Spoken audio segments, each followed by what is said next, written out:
Good morning, and welcome to episode 168 of Getting Rich.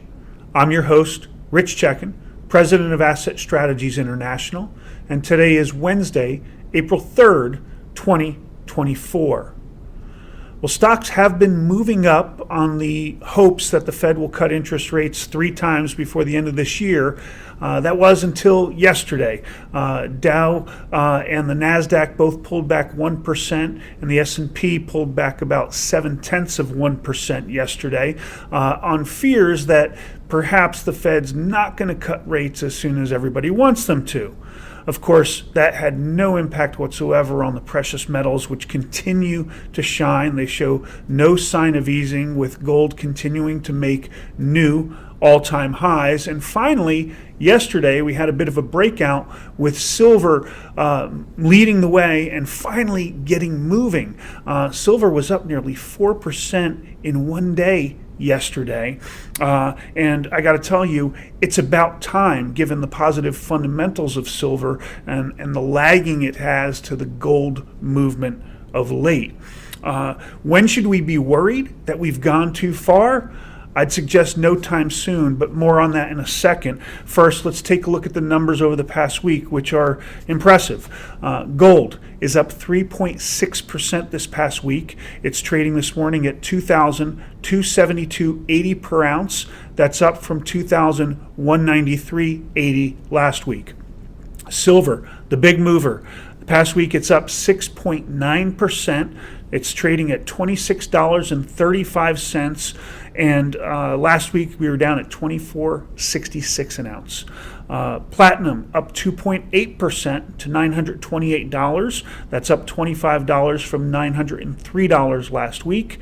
And palladium is up 0.5% to $1,016. It's up $5 from $1,011 an ounce last week.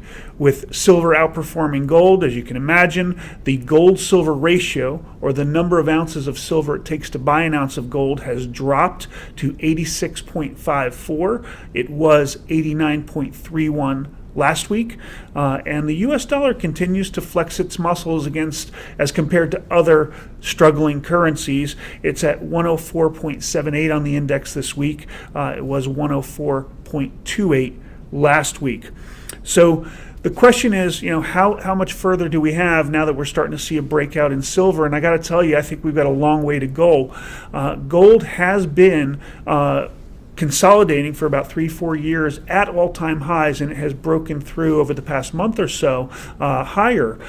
Silver has been consolidating in a range from $20 to $26 an ounce that we're just now creeping out of with yesterday's move, and that range is about half of silver's all-time highs. So silver's got a long way to go. Keep in mind, precious metals markets tend to last very long times. A decade or more is the duration we would be looking for.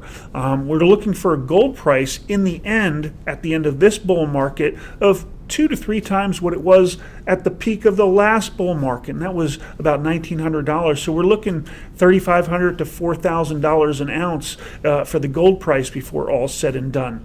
The gold-silver ratio has got a long way to go. When gold and silver are cheap and at a point where you want to pick them up, you're looking at a gold-silver ratio of 80 to 1 or higher. We're still well above 80, so it's a great time to be picking up both precious metals. Your insurance premium in gold is cheap. Your profit potential in silver is very strong. Sentiment, still not there with individual investors, so we've got a long way to go there. Interest rates need to go much higher to make it so people don't want to buy precious metals, and the reality is we're probably going to be going the other direction. Now, the U.S. dollar is strong, but not strong enough to keep you out of precious metals. And the last thing we look at is social and political stability, and I don't think we see peace breaking out around the world anytime soon.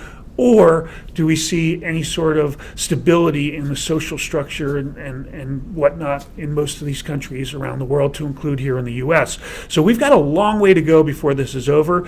If you have not bought your precious metals yet, I'm telling you, gold at all-time highs is cheap. Silver at half of all-time highs is cheap. You ought to be loading up on both of them right now. As always, we want you to go ahead and subscribe to our YouTube channel, like us, send us your comments and questions, subscribe to our social media, subscribe to our twice weekly Always Something Interesting alerts, and our once monthly information line newsletter, which comes out tomorrow. It's an issue you don't want to miss. But in the end, don't ever forget that getting rich starts with keeping what's yours.